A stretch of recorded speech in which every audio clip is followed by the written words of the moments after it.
Welcome farm back to our channel. So this tree that I'm showing you here, we call it river tamarind or wild tamarind, and sometimes we call it white lead tree, and other people can call it Perl wattle.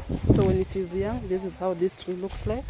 This is a young one that is still maturing, but what I'm trying to show around here, this is a matured wild tamarind. The pods are normally green when they are unripe, and when you look at the leaves are like the leaves of the tamarind that we know. And then the ripe pods are normally coffee brown in color, and also the ripe or mature seeds are normally coffee brown in color. And the identification of this plant is that when you look at the pods are normally flat, and the seed is also flat. So we are going to focus on the medicinal values of this plant first.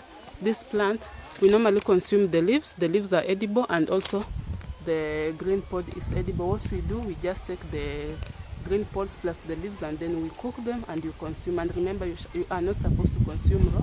You have to cook them because of the high content of amino acids in the raw leaves and the pods. Apart from that, again, when you look at the brown pod here, just a minute, I'm going to pluck one. This is what I've plucked. The seeds are also coffee brown. Let me just open the seeds. Here are my seeds. So when I zoom in, you can see the seeds are coffee brown. What you normally do with these seeds, you normally roast them as you can roast your peanut. And then after roasting them, we are going to grind to get powder. This powder, we use it in absence of coffee. So if you love coffee but you have this wild tamarind around you, you just take the seeds, roast them, and it's as good as coffee. And again, these seeds we use to get oil from the seeds. You squeeze out. If you have that squeezing machine, you are going to squeeze out and get the oil. But if you do not have the squeezing machine, you can use the double boiling method. But make sure first you roast your seeds, and then you are going to grind them to get the flour. Put the flour in your olive oil to get the oil after using the double method after sieving out. Apart from that, again, we normally take the leaves of this tree, these leaves, together with the green pods, and then we blend them together, and we use that puree or that paste to apply on our skin. And I'm telling you, that paste is always a good skin toner that you can ever use, a natural one. Apart from that, again, the gum that is released from the trunk of this tree now, sorry, because my tree here is still very young, but when you take the mature one, it has gum, and that gum is normally applied on our body to remove unwanted body hairs. And apart from that, again, oil from the seeds of this tree, the one that I have told you that you can make oil, that oil is used to cure dandruff. So you just apply it on your scalp, and then you massage gently.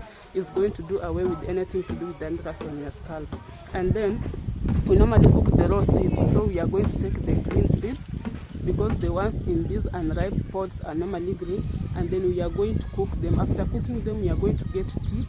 You drink the tea, or you can ingest the seeds, and those seeds are used as a dewormer, natural dewormer. They expel any form of ringworms and roundworms from the body. Apart from that, as I say that, it is also used to be fed to be given to livestock as fodder. So if we do not have enough fodder, we normally just pluck these leaves and then we give them to livestock.